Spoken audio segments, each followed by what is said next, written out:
second half of the season.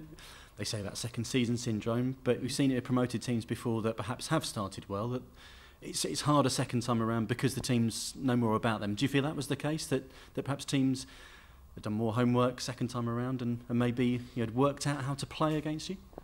No, I don't think that. I think the only team that did a good job on us was Spurs. I think they were the only team that changed their game plan to make sure that they nullify me and Iggy in terms of the first game. He went to 3 at the back and 2 holding midfielders in front of them. Other than that, I think a lot of it was down to us as a team not changing but getting a little bit more comfortable, trying to play out from the back and trying to play in areas that we wasn't really doing in the first half.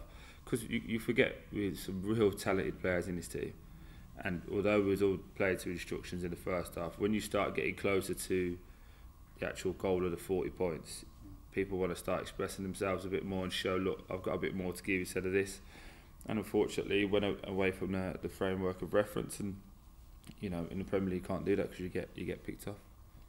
Cup run kept the season alive, obviously. The particular highlight being the quarter-final at the Emirates Stadium. Wembley, again, against Crystal Palace, wasn't how we wanted it to turn out, but a goal for you this time, and that must be a personal highlight, but I guess perhaps something to look back on later on in your career that you've scored at the National Stadium. Yeah, definitely. For the first week I weren't happy about it, but the longer it goes on and you see people playing at Wembley and you go, you know what, I've scored there. And I think that moment as well, it's one of the only few moments I've actually thought, wow, because I scored and all the fans just went, it's literally as soon as it hit my head, it's like everyone jumped up at the same time, and it was just like everyone went crazy. It was a quality moment. I've watched it back a few times and you see even on the pictures, like people's faces and stuff, it was a quality moment. But yeah, the FA Cup run was a bit frustrating, to be fair, because you beat the holding champions, so you'd think, right, you turned up against them, all you have to do is turn up against Palace, have the same game plan, and you would have won the game comfortably, but it weren't to be, and it is what it is.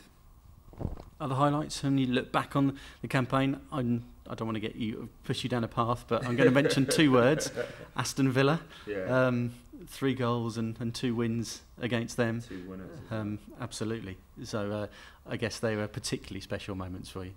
Yeah, personally, they were ones. I thought the first game we did really well against them. Because that was kind of like at that point they were saying if they could beat us, they'd go on a run, and we didn't want to be that team that lost them. But we started off well. We played really well. For the second one was more important though for us personally, because we was under pressure from fans. Were kind of getting a bit disgruntled with how the season was going. Obviously, and if we'd have lost to Villa, who were already relegated, it would have looked a bit shambolic. So the man who scored 2 goals in 90 minutes was obviously pleasing. I'd probably say that the highlight for me was obviously Liverpool at home. I thought we were fantastic. We battered them and did everything well, and could have scored 4 or 5.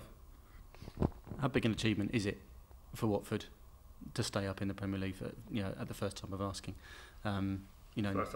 First time ever, absolutely.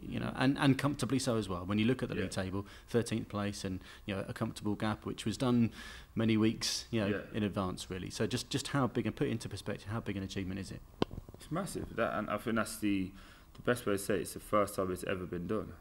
And you look at all the players, and everyone's got a generation and a hero of that generation. And we had Ashley Young, Marlon King, people of this nature that went on to do other things, but they never managed to keep Watford in the Premier League.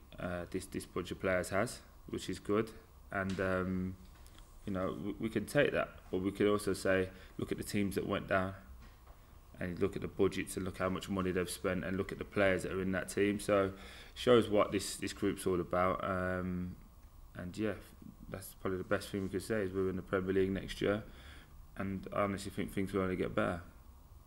And Troy Deeney, Premier League footballer. We said, I think, last year, how does that sound? Now it's a reality, a year on in. How does that sound still? Like it's supposed to be. It's supposed to be that way. So I can't get comfortable though. I can't be sitting there going, yeah, I'm Premier League footballer. That's not how I am. So I want more. That's it. I want more.